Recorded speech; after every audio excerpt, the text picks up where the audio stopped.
Good evening, Zac Hanson. Welcome to 103.7 3WAY-FM, Warrnambool Australia. Thanks so much for joining us. Yeah, glad to be here. Thanks for letting me come on to talk about everything we're doing. Oh, that's great. Thank you. Now, we're talking to you all the way from your hometown, Tulsa in Oklahoma, USA. It's early spring over there, of course. What's the weather like in Tulsa at this time of year? Well, Oklahoma is known for being bipolar, so it's cold right now, and it'll be warm tomorrow. Hanson's latest single, Child at Heart, it was released recently. Fantastic stuff. Congratulations. What a beautiful song. Another beauty from Hanson. Thank you. Thank you very much. Yeah, we love that song, and this project is kind of unique in what we're doing. We've been a band for 30 years, so we decided that the thing we wanted to do with this latest album was really make 3 solo albums and put them together. So the first part is Red, and the second part is Green, and the last part is Blue. And Red is really Taylor writing 5 songs and producing it, and then we become the band. We become, obviously you hear all of our voices as he saw fit. The album's actually released on the 20th of May, which is not so too far away, is it? Look, with Child at Heart, yeah, tell us a little bit about that particular song. Yeah, so this song is, I think, it's a really special song because it captures something that he is experiencing as a dad of like 7 kids, right? And as a man who's been through all these experiences where you're seeing both, he has a 1-year-old and he has a 19-year-old, and then, all he goes through. And there's a real, I think, a tendency we've all seen it over the last couple of years to sort of go inward in a bad way, to be isolated in a bad way. And I think it really captures something that is so true, which is like you have to choose to still be hopeful. And that is always going to be true at every phase in life, no matter what you're going through. Yeah, it's great. And also, I love the official music video of Child at Heart, and you sort of touched on it. Absolutely stunning, actually. I read somewhere where Taylor described the sequences in the video as a metaphor for the pain of love and life. Can you tell us a little bit more about that? Yeah, if you haven't seen it, it's basically it's a guy played by Taylor who has essentially the worst possible day of anyone's life, right? Starting off with being rejected from a marriage proposal and getting hit in the face by someone at a bar and getting arrested and getting in a car accident and ending up in the hospital, and all these things are happening. And I think in a way it's taking the story, which is so true, it's so personal, something Taylor was feeling and understanding, kind of putting it in a way we can all watch and say, okay, if this character is still able to be hopeful at the end of the day, then what we're going through, there's still an ability for us to sort of grasp for that too. And there's a little bit of humor in it, and it's a little bit of seriousness. I think everybody laughs a little bit watching him get punched in the face, and kind of chuckles and feels the pain, and kind of there's this mix of emotions, which I think is really cool. Yeah, it's a great video, fantastic. Look, now I believe that there's a further 2 singles being released prior to the release of the album. Yeah, 1 song each from yourself and Isaac. Are you able to tell us the name of the songs, or are you planning to keep it a bit of a secret until after the release? Isaac's Green single will come out on the 11th of March. Right, which is just around the corner. A song. Yeah, just around the corner. And, I love how each of these 3 songs kind of so perfectly, they still sound like Hanson, but they take such a uniquely Isaac Taylor Zac approach to it. And so what I've said is, if Child at Heart might make you cry, write you a song, the Green single, which comes out on the 11th, it'll probably make you smile, right? Kind of, and my song comes out on the 18th of April, and it's called Don't Let Me Down. And you'll be doing a mixture of pumping your fist and laughing to my song. It's just such a very different thing. Yeah, great. With I know the release of Red, Green and Blue in May has added significance in that it also marks Hanson's 30th anniversary. 30 years, wow, that's a long time. That's a really long time. Sorry, what do you think has been the secret of Hanson's longevity? It's a wonderful question. Obviously we've had amazing fans that have continued to support us, and Australia has been hugely that way. But I think from the point of view of the 3 of us, it's just that willingness to continue to push each other and find find common ground. Like, we've changed a lot over the years. My case, going from being 11, the first time people in Australia would have heard our music, to being 36, Like, and the band started before that. And so I've been through so many stages of life, the way I write songs, the things I want to write about.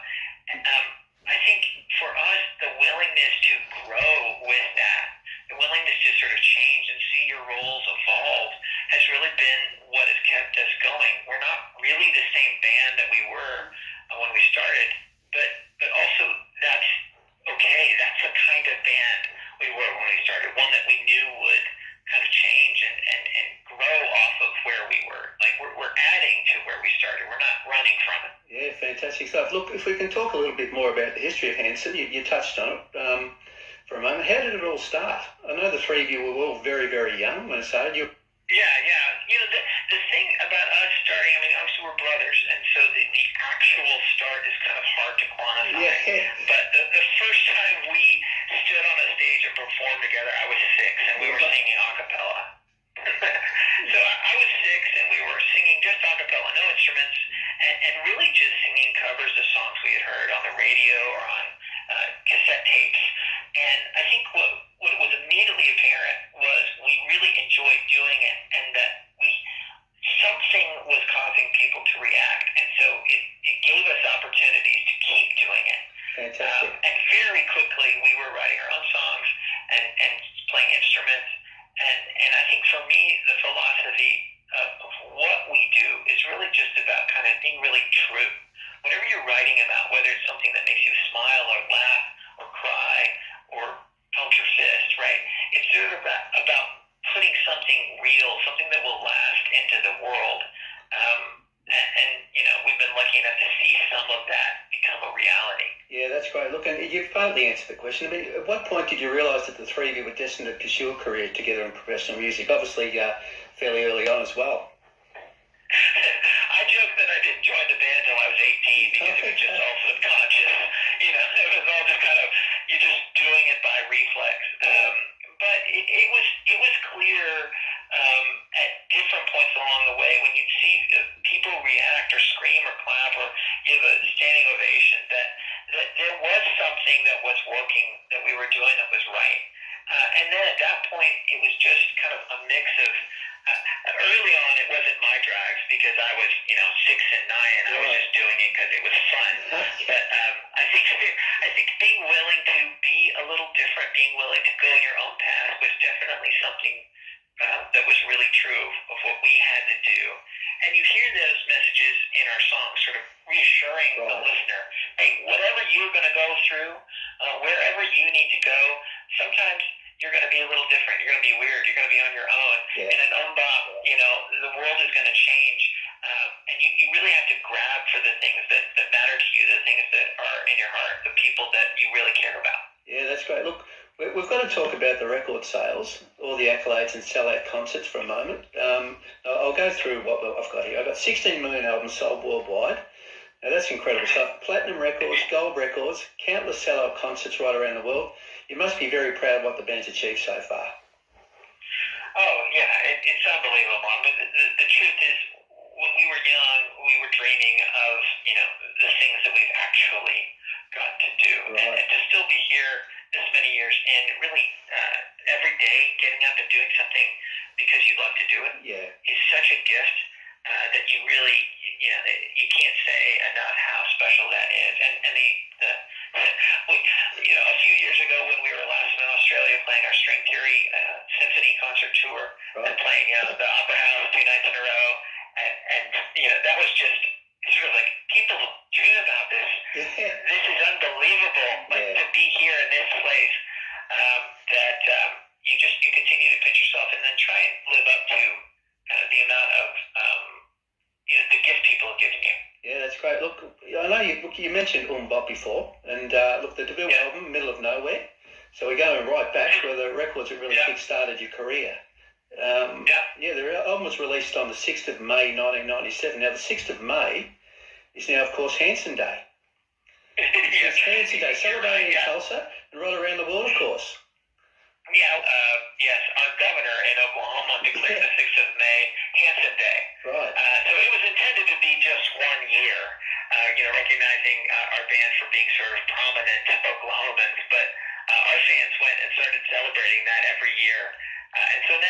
actually celebrate it with a festival every year in Oklahoma that people can come to with concerts and all kinds of things that we do. And really, with all it is that we do, whether it's, we do destination concerts and we do special events and, art galleries and documentaries and things like that, it's really just surrounding the music and the stories you're telling with something that people can connect with, and oftentimes connect with each other. Because I think so many of the messages in our music are sort of about telling people they have value and their aspirations are worthy of pursuing. Right. And sometimes you need to find someone else to stand next to you. And in our case, a lot of times our fans have found each other in concert. Some of their best friends, some of their lifelong relationships, have been somebody they met while traveling on the road with us. And we like to continue to support that by saying, come to this event, be together, share these memories. That's fantastic. Now, the band will be celebrating the release of the new album on the upcoming Red, Green, Blue World Tour. More than 80 shows around the world, I believe, commencing in Helsinki, Finland on the 8th of June. Wow, 80 shows. We haven't even announced the Australian shows. No, okay. Well, that was going to be my next question. That's I've got a bit of a scoop, have I? It's been obviously several years of no touring, right. Which has been hard on so many people. There's lots of all kinds of reasons why, but we're really, really excited to be back on the road and going all over the globe, starting Europe and working our way towards Australian shows that won't be announced till sometime later in the year when the album is released. Okay. But it's something that it's so important.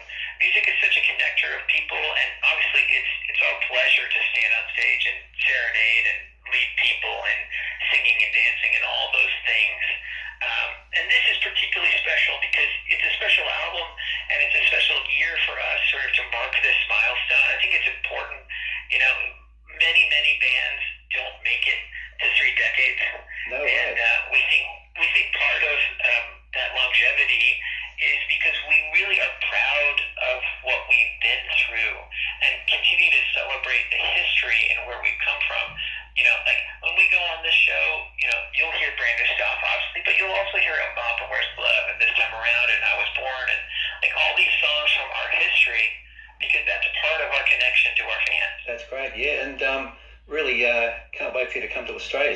Yeah, we're not because of how things have been. It's been really hard to get everything in line, and but we will be announcing later in the year, and probably the shows will be announced sometime near the release of the album in May. Oh, that's great, fantastic. So with the you mentioned what the world tour is taking in. So Europe, North America, and Central America to start with, and then extending on from there. That's incredible. Yeah, you're going to have a pretty busy year.